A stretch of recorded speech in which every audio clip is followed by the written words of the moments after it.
y'all, and welcome to Benevolence, where kindness matters and all are welcome to the table.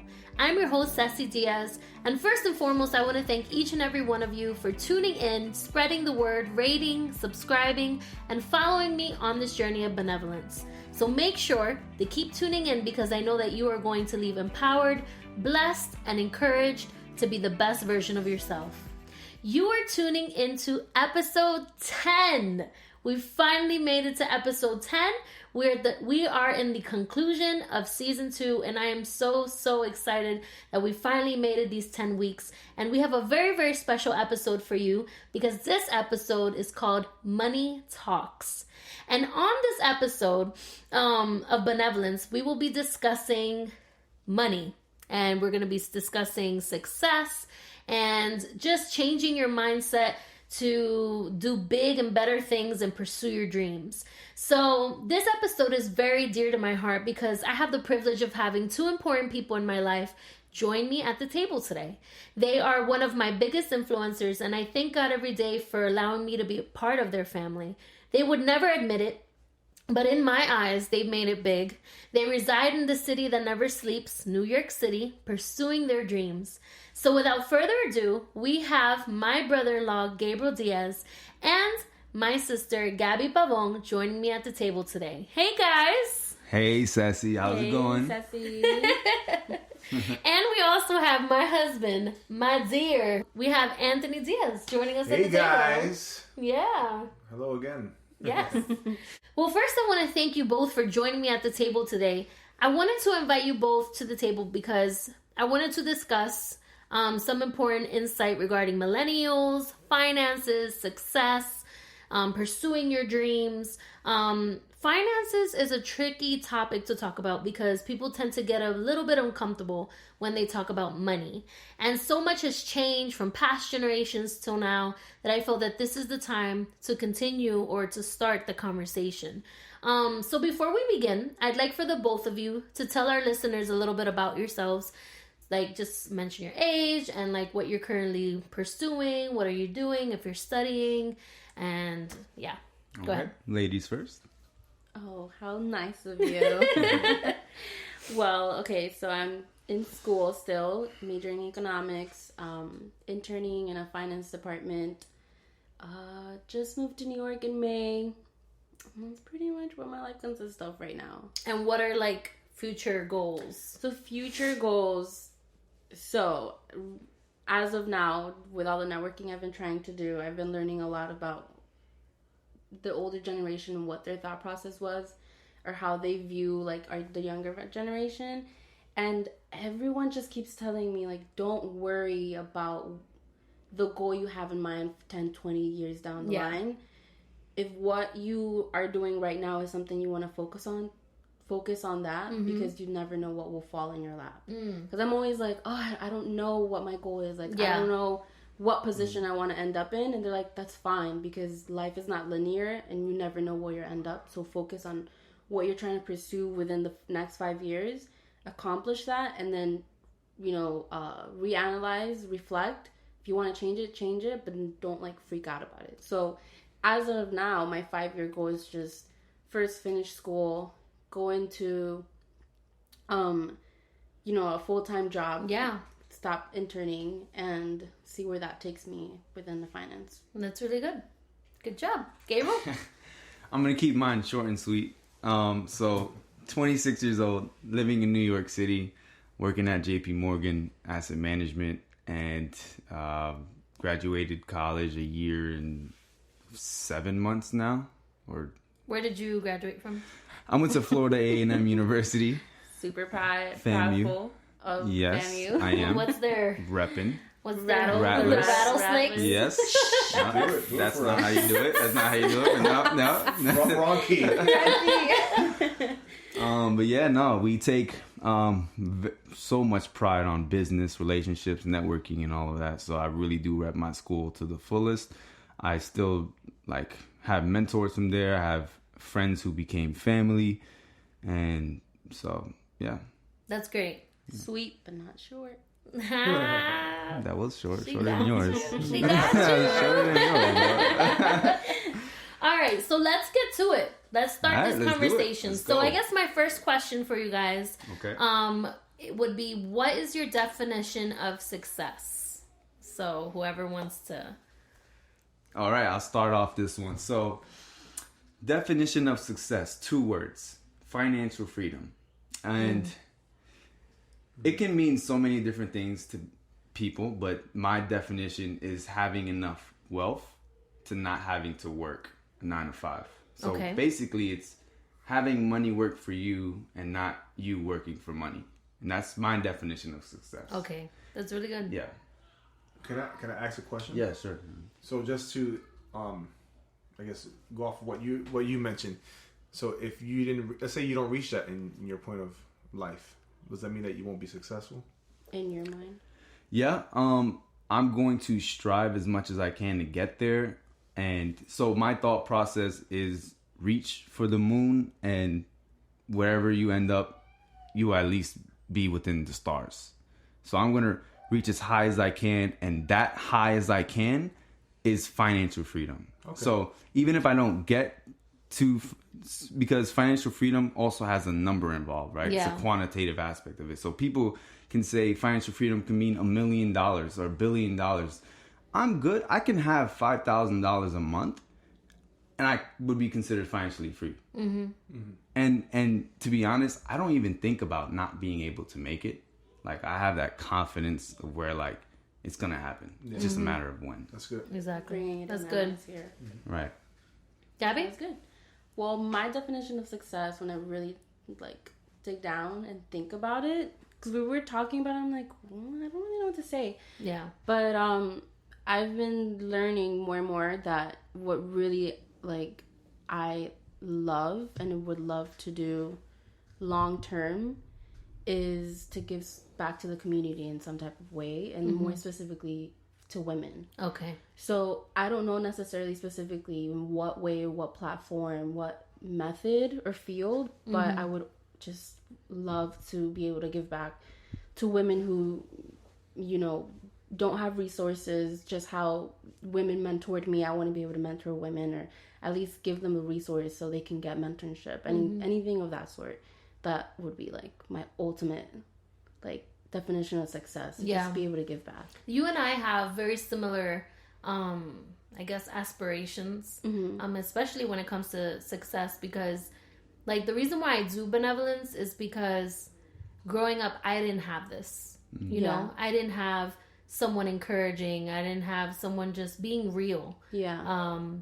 That you could relate authentic. Yeah, someone you can relate to, different stories, testimonies, things like that. Like, you know, and I remember that there was like a moment in my life where people weren't being so nice. Yeah. You know, and I really felt like the outsider. And I didn't want anybody else to feel that way. Yeah. I was feeling so low, and I was an adult. I was married. And I went through a situation, or I was in a time of my life where I felt like the outsider. I felt like I couldn't sit with them, you know, those girls. And I felt like, no one should be feeling that way. And I didn't want to make anyone feel that way. Exactly. So I did Benevolence because I wanted to make sure that everybody knew that all are welcome to the table. Like, that's why the motto is where kindness matters, because kindness is key, right? You know, and then all are welcome to the table. It doesn't matter who you are. You're welcomed here. I love it. You know, so my definition of success is also similar to yours, you know, empowering women, you know, to believe in themselves, to believe that they can achieve their dreams, you know, and giving them opportunities, like you said, like to network with other people so that they can like get that extra push to grow. Yeah, that's really good. That's really good. I'm already feeling empowered. No, I mean, like, we got this. That's you brought up a really good point, and like, you know, everyone has their different definition of success. But I think what we deal with is we don't like failing. You know what I mean? We're scared to fail, to risk. So like, to even think about what you're doing for this podcast. Yeah. Like, I'm pretty sure it was hard for you to start. It was. Emotionally, mentally, physically, you know, financially. And you conquered that fear to say, you know what, I'm gonna stop complaining. I'm gonna get the job done, and I'm gonna see how this works. Yeah. Because you're gonna fail here and there. Yeah, it's true. And that's what happens with everything else. So everyone has their own definition of success. So coming on this podcast, I'm like, yeah, of course, because I would like to inspire people to let them know, like, whatever your definition of success is, go for it. Exactly. Like, don't be afraid to fail. Like, I failed. You know how many times I had declined offers from so many, or no response, like no responses from back. all these jobs. Like, I want to say almost like in like hundreds of no's, declines. Yeah. And I would just sit night by night, applying until I got that one. Wow. Like, and to jump on that, it's good that you're mentioning, like, the whole purpose is to just push people to continue to grow and, you know, have their own definition of success. But the reason why we want to mention it is because we were also in their shoes at one point or another. Like, our definition of success has changed as we've grown. So many times. Like, yeah, incredibly. Like, if I look back when I was in high school, my definition of success was just graduate college. What I was going to do, no idea. Exactly. You know, and as you go through it, you realize, like, okay, this is life fulfilling for me. Yeah. And Gabriel's has changed as well. Because even from, like, when we were growing up, we had a different vision because it reflected what our parents believed. Yeah. I just now found out what I want to do for the rest of my life. Who I want to be. So I'm 26. I want to say around 25 is when I realized I found out what I want to do here. Wow. But I still feel like there's more to explore. Yeah, You know there what I mean? is. Because, like... They're, like, at the tip. Yeah. Like, with me, because my career is very different than yours. But, like, I'm a teacher, and I made it to what I wanted to be at the moment. Like, before. My goal was to become a teacher. Mm-hmm. And now that I've already accomplished being a teacher, I kind of feel like I'm at that point where, like, okay, what else? What's next? What's more? Mm-hmm. You know, I don't feel like teaching is something that I'm gonna be doing all my life. I know that there's something more. What is it? You know, so now I'm in that other season of, like, okay, what can I go for my master's? You know, how can I, you know, what other outlets, what other avenues can I take? Exactly. So I guess it depends on the season that you're in. Success changes with time. Success changes with experience. Mm-hmm. So that's really good. And also environment. Because I know a lot of, like, speaking on our experiences, our parents' meaning of success is a lot different from what ours is. Oh, yeah. Absolutely. Our parents' definition of success is just survivalship. Just to survive. Mm-hmm. And we're privileged enough that they did survive and created a platform for us and provided. Mm-hmm. And now we have the ability to just have our own definition of success. Exactly. But a lot of times it's hard to get out of that old school definition of just, you know, working and saving. That's really good. Babe, do you have any success things? I think the only thing I would add is that the good thing about hearing your answers about success is that it's reflected on what you want to do and how you want to pursue your life. So, you know, success, your meaning of success should not be dependent on other people, on what other people are doing, you know, how much other people are making. So that's all I would like to just add to that. That's good. That's good stuff. So my next question would be, why did you choose the career path that you've chosen? Gabriel. That's a good question. I mean, so 2 or 3 years ago back in college, my definition of success was to work at JP Morgan. Just how I mentioned earlier, like how I like to reach for the moon, maybe end up at the stars. That moon was JP Morgan to me. Yeah. I'm like, I'm going to go to New York. I'm going to get JP Morgan and I'm going to do it. Like, I have to do it. I had so much confidence. I'm like, I got to do it. There's no other way. And then I knew getting there, I might be somewhere else. There might be a chance that I might be somewhere else, but I know it'll be in a good place. Mm-hmm. Especially that I'm in at that point because I was in college. So I did it. I did it. And I end up, now I'm in a year and 4 months. And I'm there. I'm at the moon. And I'm like, that's it. What's next? Yeah. You ever hear like... That's what I'm saying, what I said before. but it hit me in a weird way. Like, you ever hear those Instagram things where they're like, bruh. Like, I'm like, bruh, this is it? This is what everyone is like. Go to school, get a good job, get a degree, work for corporate.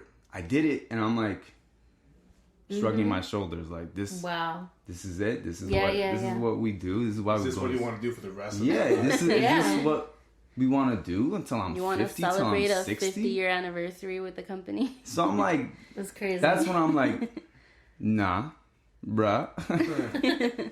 And that's when I started looking into like cash flow, building my entrepreneurial side on the side of that. Cause I'm like, I can't do this for the rest of my life. So I started reading books, right? And I started listening to podcasts and listening to audiobooks, and I came across this podcast on Bigger Pockets, and they talk a lot about financial freedom and what that means and how they do it through creative investing using real estate. And that's when I'm like, this is it. Okay.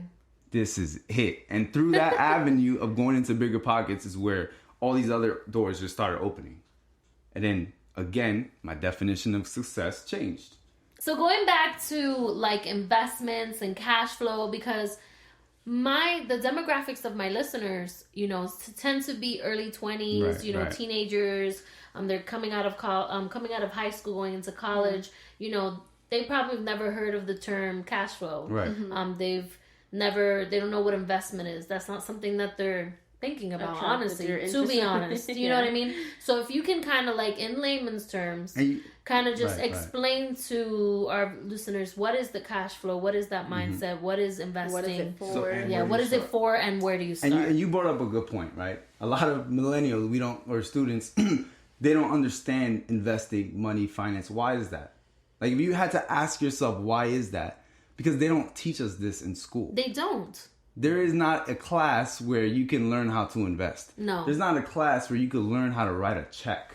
There's not a class where you can learn about stocks, investing, cash flow, assets, liability. Mm-hmm. No.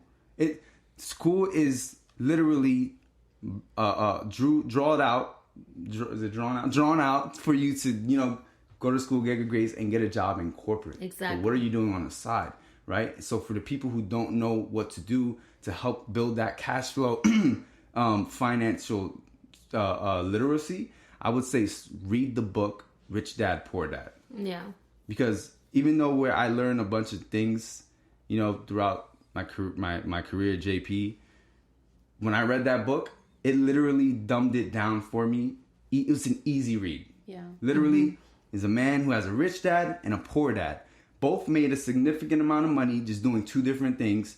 The poor dad went to school at like an Ivy League. He was a professor, but he believed in the traditional way of thinking. Go to school, get a good job, but the rich dad was really his friend's dad. He didn't even finish the 8th grade, but was the richest man in Hawaii.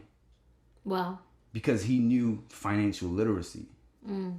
So his poor dad died having bills to pay, having debt. Spoiler alert. We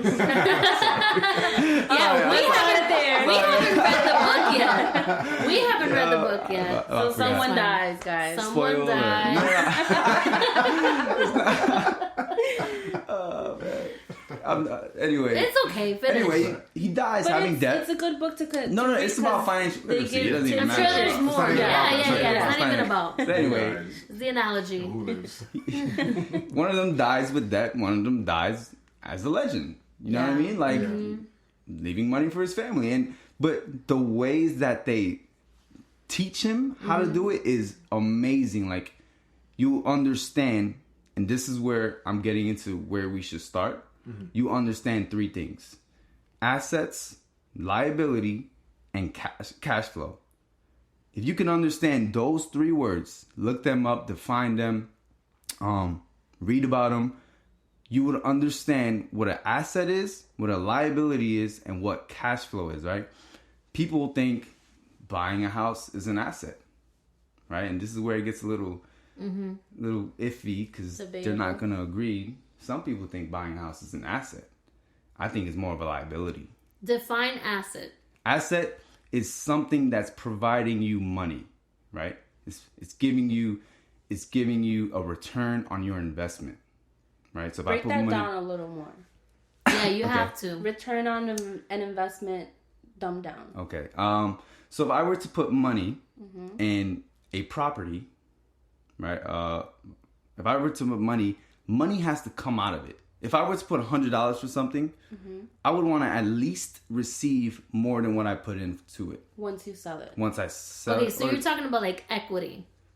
Like if someone like, okay, so like since we bought this house, it's considered an asset for us because the more like the value of the house, grows. So that's what he's kind of talking about. So it depends on your way of thinking. So some people can think of a house as an asset. Do we think like that? Because we're homeowners. I look at it as a house can be considered a liability, and until it eventually becomes an asset. Okay, right. Define liability. So all right, so a liability is something that you have to continue pay on, right? Yeah, like something that's not as valuable.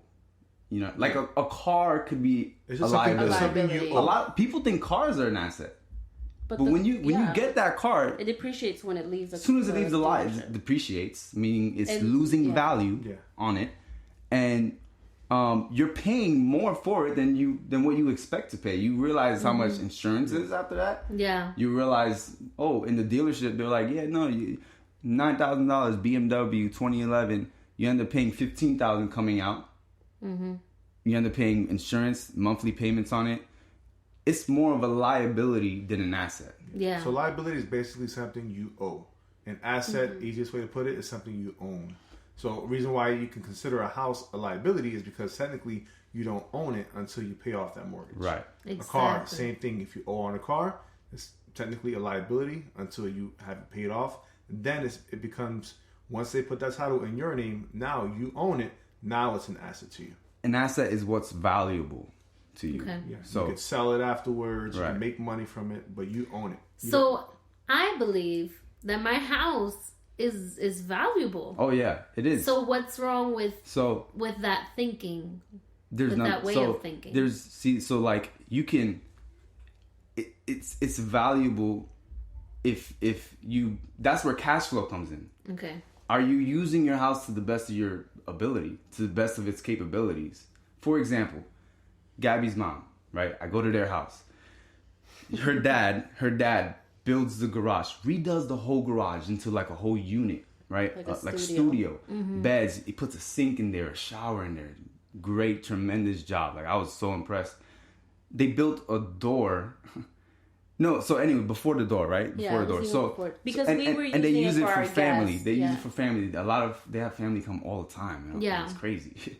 So I'm like, live in Orlando, so a lot of people want to visit Orlando. So I'm like, talking to Gaby and her parents, like, why don't you use that for Airbnb? Airbnb the studio when it's free all the time. They come like in the summers, but most of the time it's free. Yeah. Gaby's like, okay.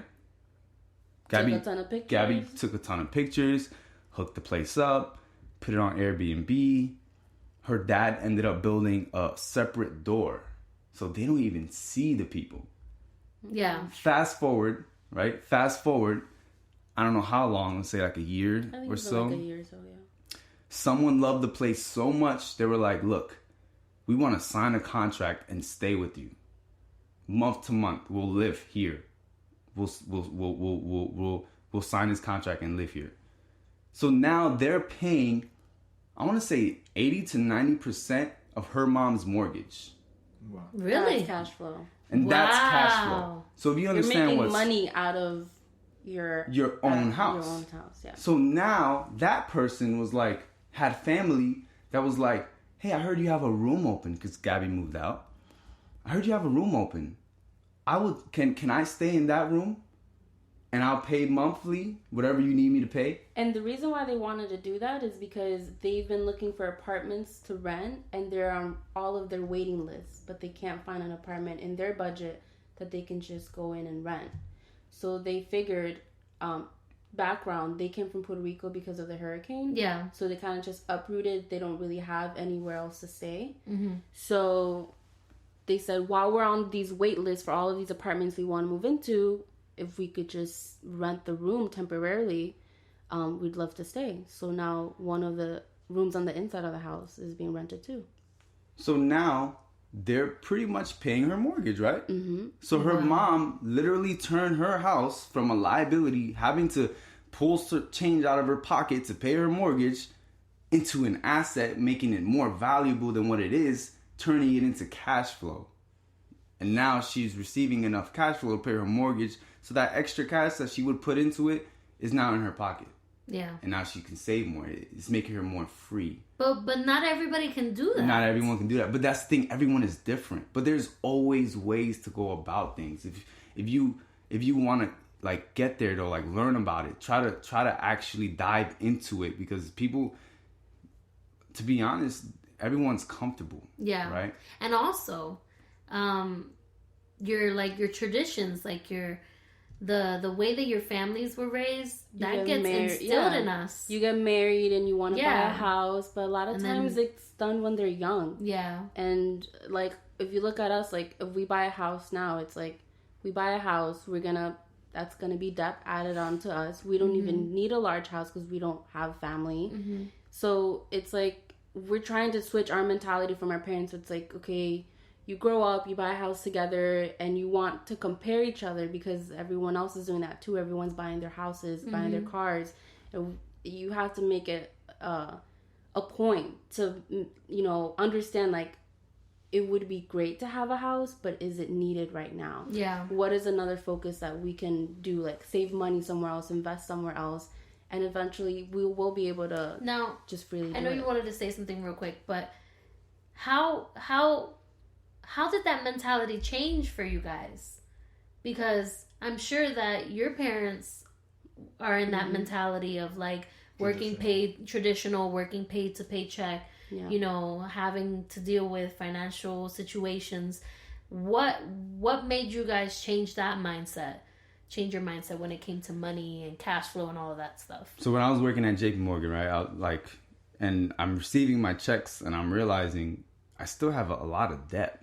I'm not living check to check, but it's like I still have so much debt that I feel like it's limiting my life decisions. Yeah. You know what I mean? And I'm thinking, like, I'm 26 years old. I'm not getting any younger. After 25, you're kind of like... Goes downhill from there. I'm like, this over. You're 25, you're 30, and you're done. I'm like, yo, it's like... So I'm thinking about my kids now. I'm really thinking about what's going to happen moving forward.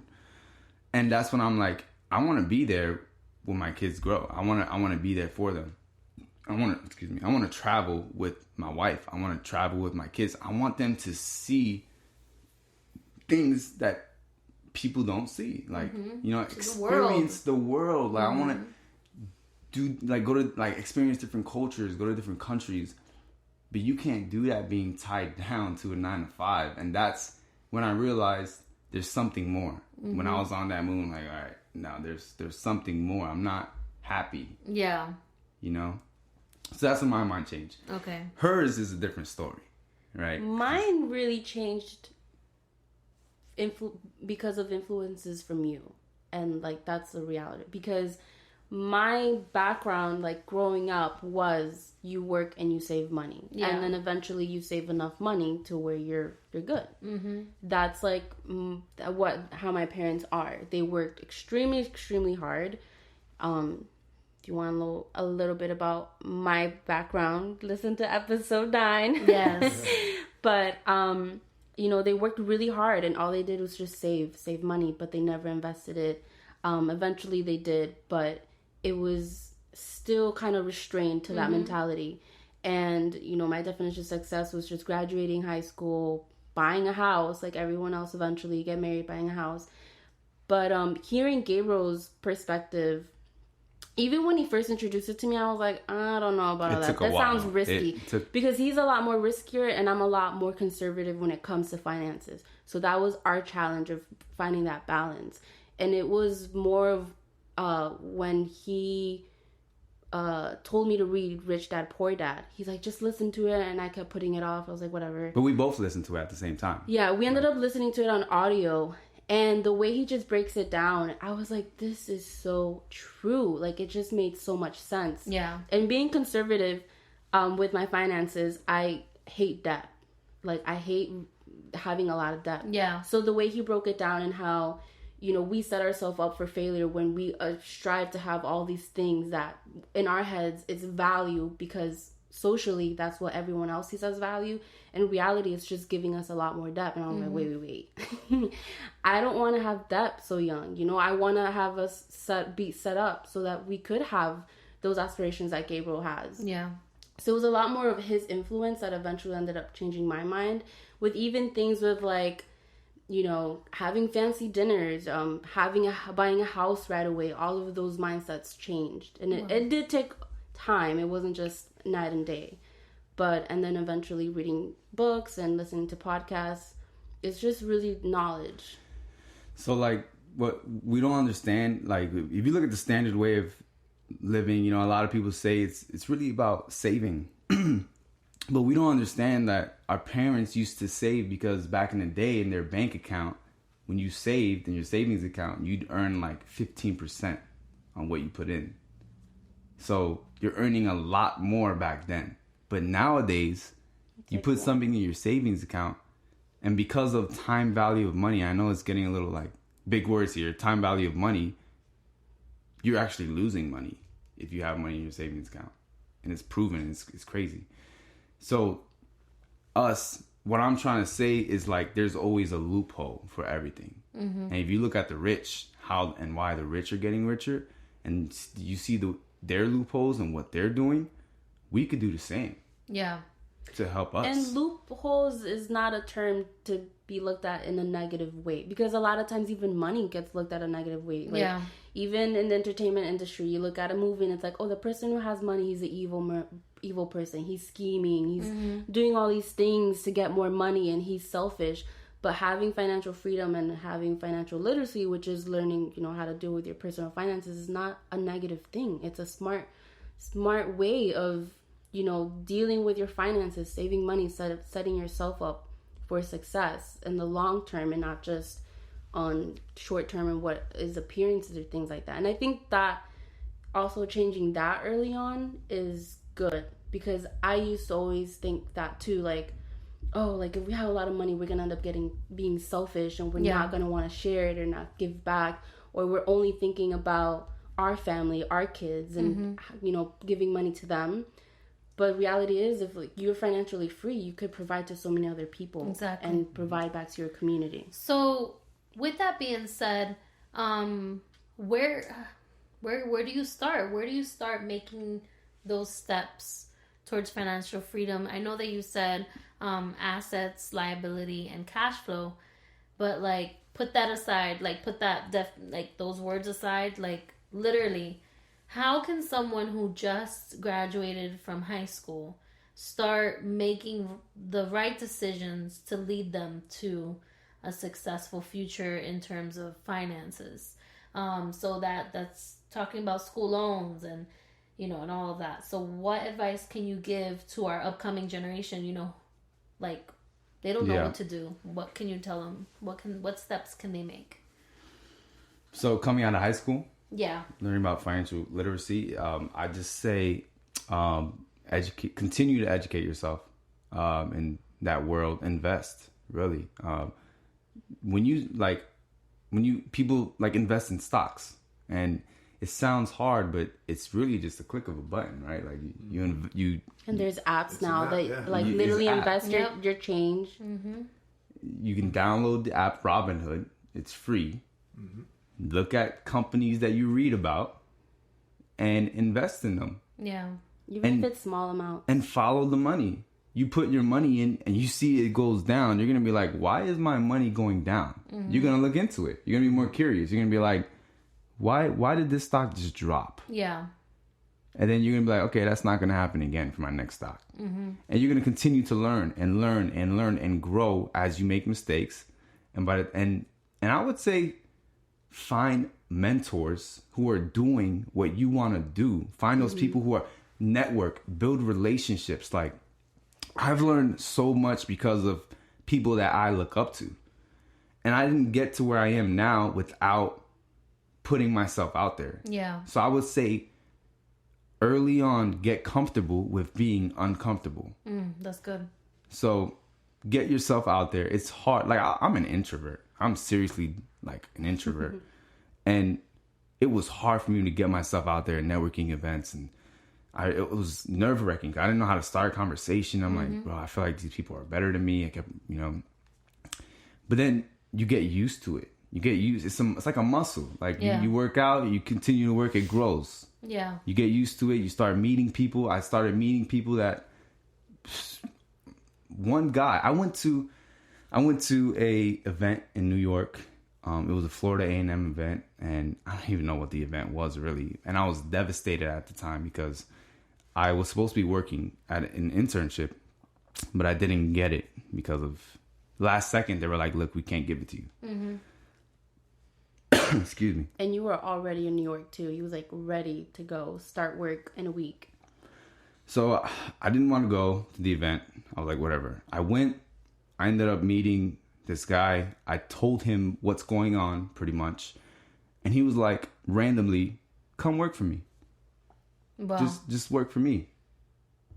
I was like, what is going? Did this just happen? I went to the bathroom like, whoa, this is nuts. Yeah. So if I never would have gotten up from my bed to go to that event, I would have never met him. I would have never let me to get that internship, which would have never let me to put that on my resume to get to where I am now. Wow, that's good. So it's like, get yourself out there, network, build relationships, find mentors, and continue to learn. And like students, you can get away with questioning, asking as much questions as you like. Yeah. People love talking about themselves and their they love talking about themselves, like journey to success. And you can ask whatever it is. You can pretty much get away with it. I would say be careful with what you're asking. Of course, don't sound dumb, but yeah, like get yourself out there, and that's what I would tell them. And I think that applies just across the board. That doesn't just apply to like people that are studying finances.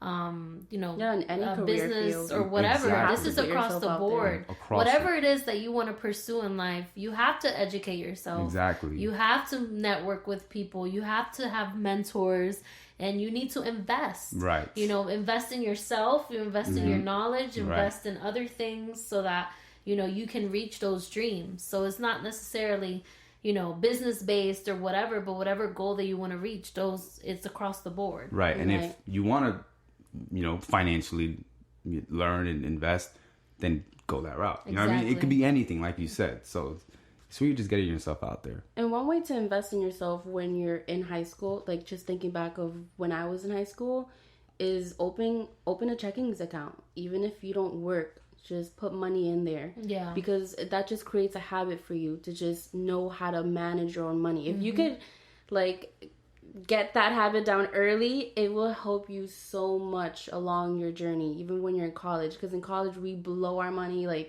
nothing on food, on going out, anything. So if you can get that habit when you're young, just to manage your own money, if you have an allowance or if you work, and having a savings account, even if you're just saving a little bit, even getting a credit card. I didn't get one when I was in high school, but I knew of friends who did. And they would use their credit card for one purchase. And then when the due date would come, they would just transfer the money from their checking account to their credit card.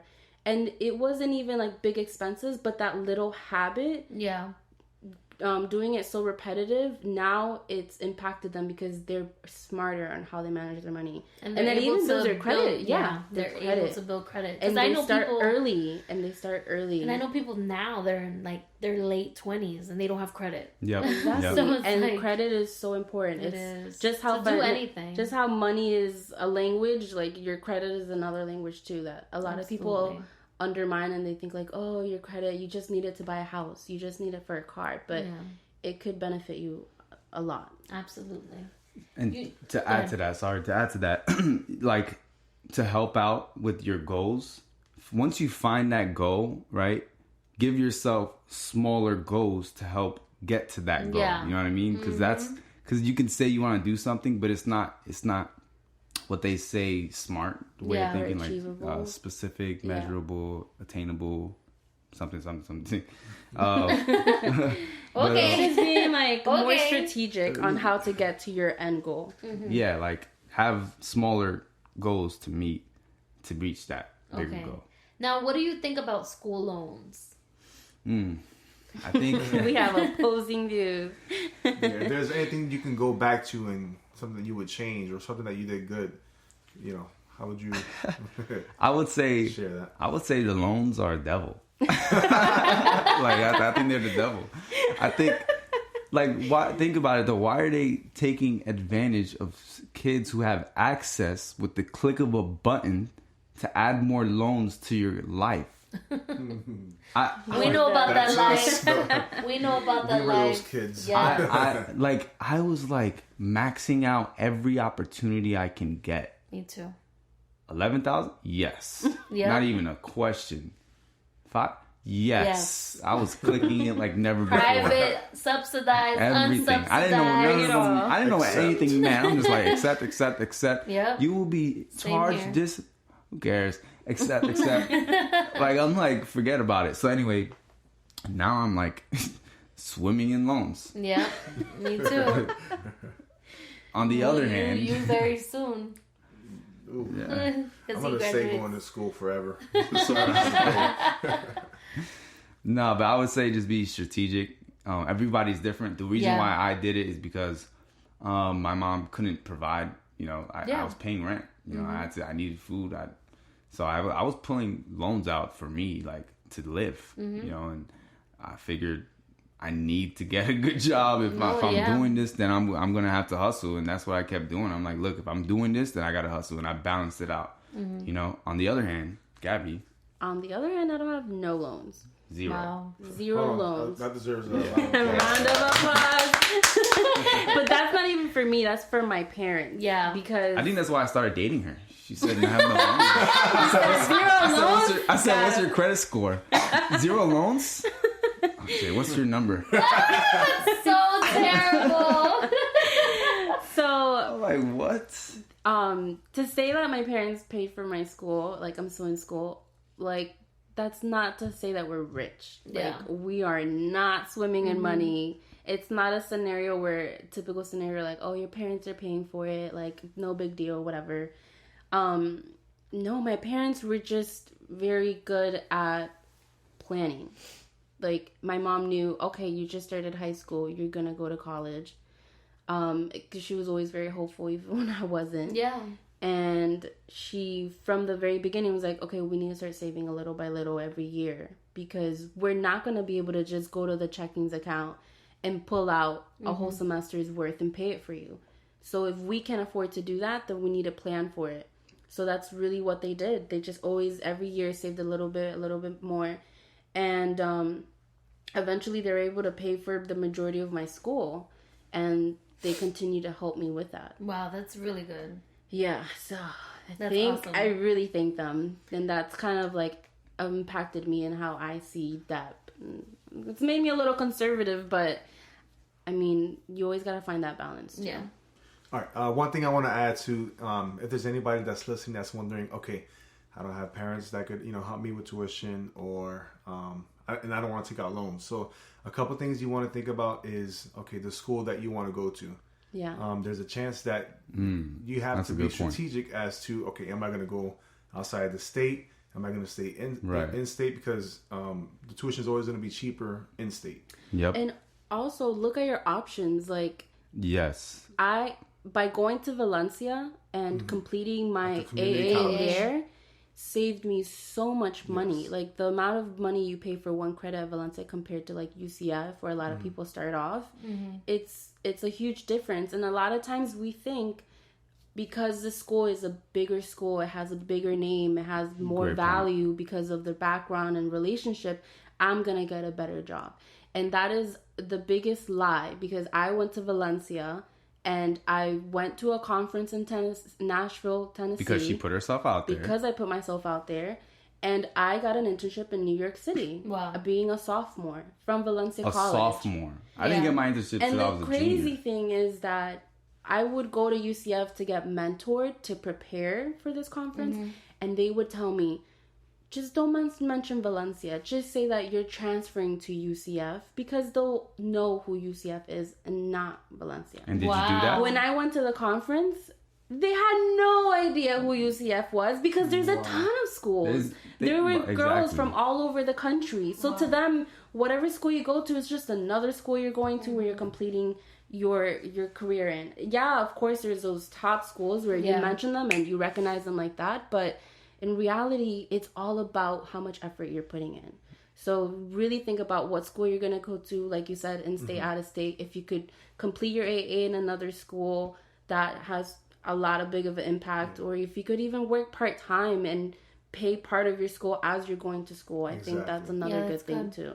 Exactly. Something else, like what she mentioned as far as like going to a community college, because what you're going to notice is that whether you go to a high-level university or community college, those classes that you're taking within those first they're 2 years, they're the basic classes. Right. You're taking English, college algebra. You can do that anywhere. Yeah, those prerequisites. So you can. It doesn't make sense to pay so much money to take those classes when you could do it at a community college, and then after 2 years, then go to a university.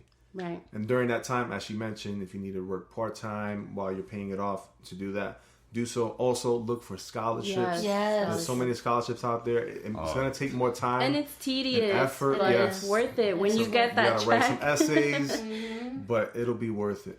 It'll be worth it. It really will. So what isn't there a program as well, like the work program? That they offer? Work study Something program. like that. Yeah, there's also work study. You could work at the just school. Research. So just wanted to put that out there. Weigh out if your you're really in options. that situation where financially you aren't in the best of places, there's a ton of different things and outlets that you can resort to, and not just cashing out every loan. And during that time, really think about what you want to do, and it may change over time, and that's okay. Because there's times where I'm like, I still don't know what I really want to do. I'm almost getting my bachelor's in accounting, but I'm like, okay, is this what I really want to do for the rest of my life? And it isn't. So although I'm doing this, you kind of have different paths that you have set for yourself. You have, your plan A's, your plan B's. I have something that I have in my mind will be my, income, my stream of income, while I figure out what my niche is on, what money I want to make on the side. To have that financial freedom, for me and my family. And another one that I feel like you get peer pressured so much when you're in high school or college years is getting your first car. Like, you do not have to get a brand new car out of the dealer. Like, you don't have to show out. And it's hard because I was there where I got the used car, like, from years ago. And we paid $5,000, and I was with friends, and I knew people were getting brand new cars, and I was like, dang, like I didn't even want to pull up to the school. But now where I am, I live in New York. I don't need a car. I sold my car for like 80% of what I purchased it for, so I didn't really lose much.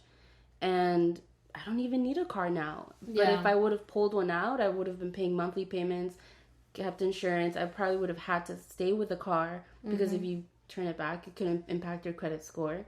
So really think about those purchases that you're making when you're in that age. Like, a lot of times you're starting out, so it's okay. Exactly. And no eating out. Yes, eating out is it's hard. That's the devil. Eat also. at home. Eat at home as much as you can. Yeah.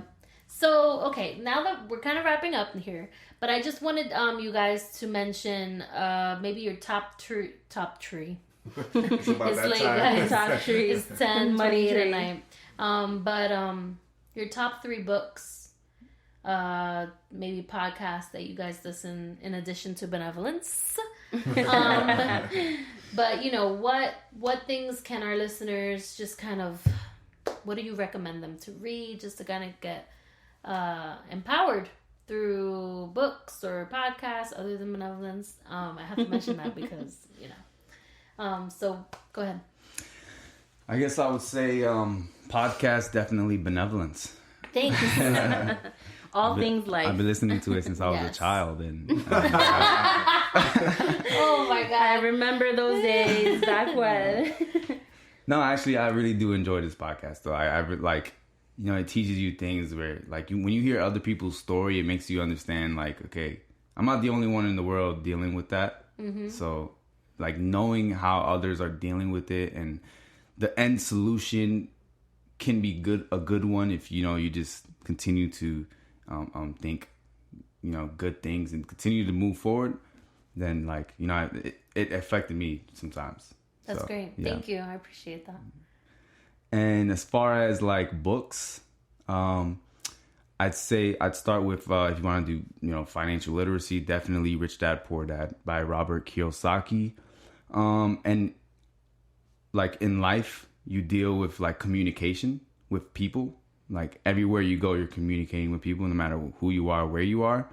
So I would say read the book, How to Win Friends and Influence People by Dale Carnegie.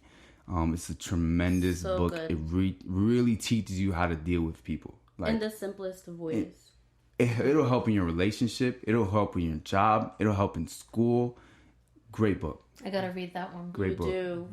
We argue. He's like, did you read the book? In the book, it says this. Did you read the book? I always point to I'm like, if you read the book, you understand why this didn't happen the way it happened. Like, it really does help you. It helps all around. Yeah. It does. Good. It helps you how to deal with people. But anyway, what's another one? I think I would You already say mentioned Big Pockets. Right. Bigger Pockets. So I would also add, it's called Soul Money by Farnoosh Torabi. It's a women podcast, but she doesn't only just bring in women guest speakers. She brings in guys too. But it's good because she kind of focuses on their life and their journey. And because she is a woman, she does advocate a little bit more on the women's side. And she's spoken on topics or statistics on women investing and why women need to be more focused on finance in their homes as well, or be involved along with their spouses. I would say that's a good one. Another good book is Grit. Yes, I was just going to say It that. is such a good book, especially for that. all millennials, because we get such a reputation of bouncing around, like you said. And a lot of times people look at us and they're like, you're bouncing around and you have no idea what you're doing and you have no plan. Well, Grit explains it, like the first half of what the concept is, what grit is and the statistics behind it. But then it also focuses on steps and things that you could do to help your grit grow and how to plan accordingly. Like Gabriel was saying earlier, if you have a goal, make smaller goals. You have a 5-year goal, but you're not going to just jump to those 5 years. Exactly. You have to make yearly goals. Every 6 months goals, I'm going to do this. And it's a very good book. It's an easy read, and it's really motivational. So it's Grit by Angela Duckworth. Duck as D-U-C-K, Duckworth. And some background on it, like a lot of people think you have to be the smartest man in the room to succeed and have money and grow and all of this. Like, I didn't have the best GPA in high school. It's not about intelligence. It's about grit. What effort are you putting into this? How hard are you going into it? That's what people look for. And like, working at the job now, I see when they interview people, they look for confidence. People who have grit. Because I work with a guy from Harvard, and he's not very sociable, and you can see people don't like working with that. Associating with him. But he's a smart man. So it's about having that grit, that's the confidence. People love that, and this book dives deep into that. I want to get that like tomorrow. I'm really motivated to read. It's really good. And I would say with any book or any podcast, I've come to notice like just different things I've read. There's always that mentor that you look for motivation, but then you also want a mentor for guidance. Because a lot of times it's hard to find a mentor that you listen to them and it motivates you, but they're also giving you steps to guide you. Exactly. So a lot of times you kind of have to split it up, which kind of sucks. But I mean, we have to do. So I've learned to see like, okay, this is motivating me. It's pushing me. This women's story is making me want to conquer my obstacles, but I'm not in her career field, so it's not really guiding me in my career field. Exactly. So always find a balance. Don't just stick to like, I'm learning this, so this is the only field I'm going to listen to or learn about. Make yourself well-rounded. Learn in other things too. Learn anyone's journey story, but then also, prepare yourself and guide yourself with someone. That's really good. Gabby, if you don't mind, I want you to tell our listeners what you've done with Instagram. I think that's really going to benefit like the listeners, and it inspired me already. Now I know I'll probably do it tomorrow, I'll probably do it this weekend, but I'm gonna do another cleanse and like from my personal one, because The podcast one is just the podcast one, Right, you know. right. But definitely want to take on that advice. But I would like for you to just mention to our listeners what it is exactly that you've been doing, so that they can kind of, I don't know, do the same. Yeah, so what I've been doing is cleansing my Instagram. So Instagram, we all love. I'm on Instagram all the time. But it's hard to really make Instagram benefit you in a really positive way in your career. So what I've been doing is I've been cleansing it. And instead of following people that are just, you know, just for fashion, which is great too, because I want that fashion inspo. Yeah. But I also want it to help me in my career, to help me in my meaning of success. How do I get there? Yeah. So I've been unfollowing people that, you know, maybe they're not influencing me in the right way or not in a positive way. And great, I'm getting to know what they ate for breakfast, but it's not really doing much for me. So I'm following all these other Instagram pages that are motivational, that whether it's technology, whether it's finance, women in tech, women in finance, networking events, like lifestyle, all of these different sectors, to just have that be in my feed. And if I'm going to be on Instagram all day, at least it's something that's adding value to my life. And how I got this idea is from, it's Michelle Serro. She's the founder of Doorsteps, and she didn't even use it in that topic. She said when she created her app, she realized that people were comparing her app to other areas. For example, when you look at your cable company and they come in, they tell you have to give us a 5-hour window to go to your house.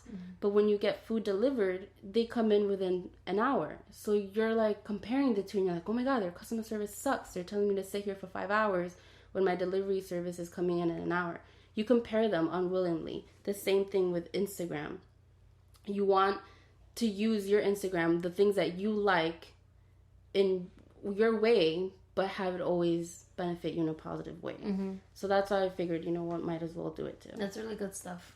I really like that. Gabriel, any last words?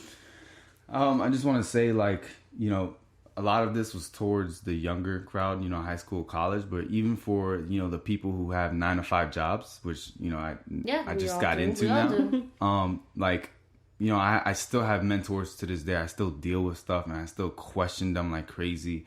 And, you know, one of the things that I recently received was someone who told me, don't ever give up on your entrepreneurial side. So, like, even if I have a 9-to-5, you still have, 5-6 hours after that until you go to sleep. Use that to the best of your capability. And from those 3 words, get assets to build cash flow. And like he told me, you know, build that entrepreneurial muscle. Like, keep trying. You can have 100 misled ideas that will lead to one tremendous idea in the future. So I would say, dude, you know, don't ever give up. Even if you have debt or a family, just keep trying. And for the younger crowd, just get your name out there, get yourself out there, network. That's a huge one. Like, network. With everybody. Everybody. Never think someone is more value because they see more value. Always network with anybody. And build relationships. That's awesome. I would say, like you said, be comfortable with being uncomfortable. Yep. That's like a huge one. Yeah. Even if like you're the most outgoing person, if it's a new field you're going into, you still get scared, but you have to break that ice. Just be confident. It's hard, but again, it's a muscle. Like, you got to build it. Build healthy habits from the get-go, financially, and in life. Yeah. Surround yourself with people who are also trying to grow. That's a big one. That's a huge one. Yes. Like, that really changed me when I found people, students, friends of mine who were smarter than me. Like, I'm not scared to say it. They're smarter than me. Yeah. And they're like, I enjoy that friendship because it's genuine. You know what I mean? And we till this day, my friend and I, every day during lunch, we question each other. We keep each other like accountable. Exactly. We started having accountability calls every Saturday. Me and a handful of friends. You know, a couple months ago, it led to a real estate venture that we can ultimately get into because of those accountability calls. Yeah. And we actually keep each other accountable. Like, if I wasn't doing my part, like, I'd get chewed out. But I like that because it makes me want to do better. So when I see them doing better, it's like, it's a good competition. Yeah. But at the same time, we all respect each other. Mm-hmm. That's really good. Yeah. So it's like definitely... they say, if you want to accomplish something, you can accomplish it by yourself. But if you want to go further, you need to do it with others. If you want to go fast, go alone. And if you want to go far, go with others. Go with others, And being in New York, I went fast, I went alone. And now I'm in a position in my life where I want to go with others. And that's where I'm going to build my real estate venture, my real estate portfolio. And I'm going to have my family invest with me so I can help build them money and not just about me. And like, I want that to grow and grow and grow. And for girls, it's hard to find that. Because for him, I would look at him like, yo, you have a group of friends. You're all trying to grow. You're all trying to do something. Where's my group? And like, I couldn't find it. You know, it's harder for girls, and it's not even that you don't want to push each other. But a lot of times we feel that underlying competition between each other, and it's very difficult. So that's when the networking and putting yourself out there goes into play, because I found myself in that situation. Until this day, I feel like I don't have what Gabriel has, but I'm putting myself out there. I'm going to networks. I haven't accomplished anything by being in them, or there hasn't been a result, but so far, so good, because I've spoken to a ton of women who give me insight, and hopefully eventually I'll find that group where we're keeping each other accountable and we're pushing each other and we're grinding and we're trying to accomplish something. So it's a little harder for girls, but it's not impossible, and it's not unreachable. You just gotta put in a little extra work, because we always do. Yes.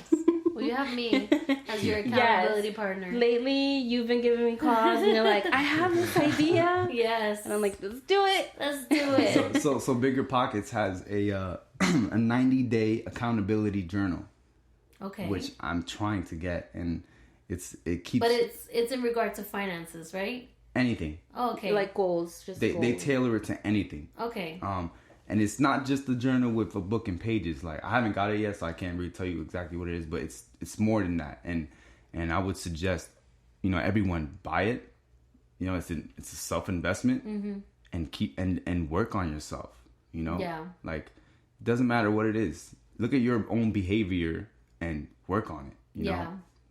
It could be like cutting off video games or Netflix, or going out to eat all the time.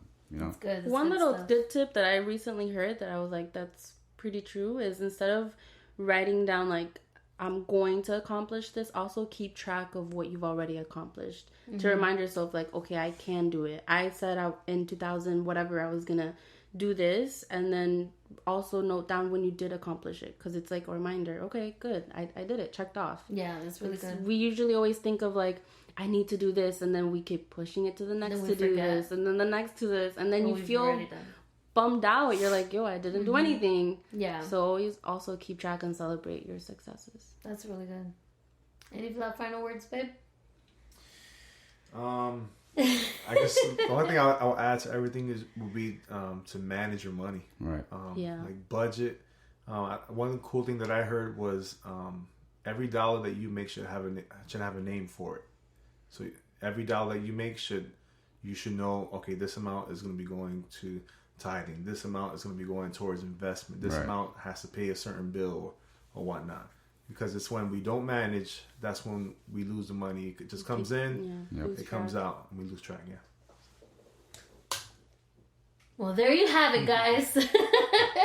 Gabriel, Gabby, thank you so much for joining me at the table today. Your insight, knowledge, and experience has truly blessed our lives, and our listeners are. I know that they're empowered to reach their dreams, pursue their dreams for 2019.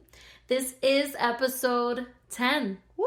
This is the conclusion of season 2. Hey. So, I just want to wish everybody a happy new year. We got big things coming for Benevolence in 2019, so make sure that you stay tuned.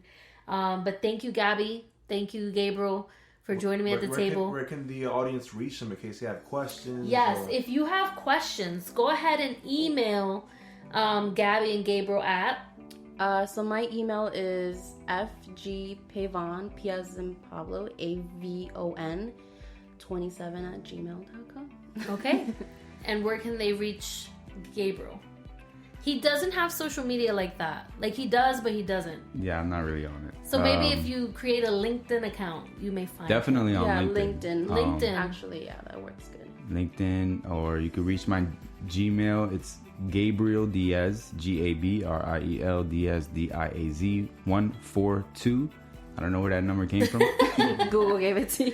At gmail.com. You're not gonna give them your high school email address? Nah. Big Man Forever. Big Man Forever. 007. Yeah, it's something about 007. That's funny. All right, guys. Well, thank you all for tuning in to Benevolence, where kindness matters and all are welcome to the table. Make sure to follow me on Instagram at Benevolence Podcast or at I am Ceci Diaz to know a little bit more about me and benevolence. If there's a topic that you would like for me to discuss in the future, please do not hesitate to email me at benevolencepodcast@gmail.com with requests, petitions, or comments. I want to hear from you. And stay tuned for the premiere of Season 3, Episode 1 coming your way. So just stay tuned for that. And I know that 2019 is going to be a year of bigger and better things for Benevolence Podcast. Oh, yeah. Amen. Yes. Like to hear that. And yes, I did it. So thank you everybody again for all of your support from Season 1 to Season 2. And now just get ready for Season 3 coming your way. So love you guys. And I'll see you guys in 2019. Bye. Bye. Bye.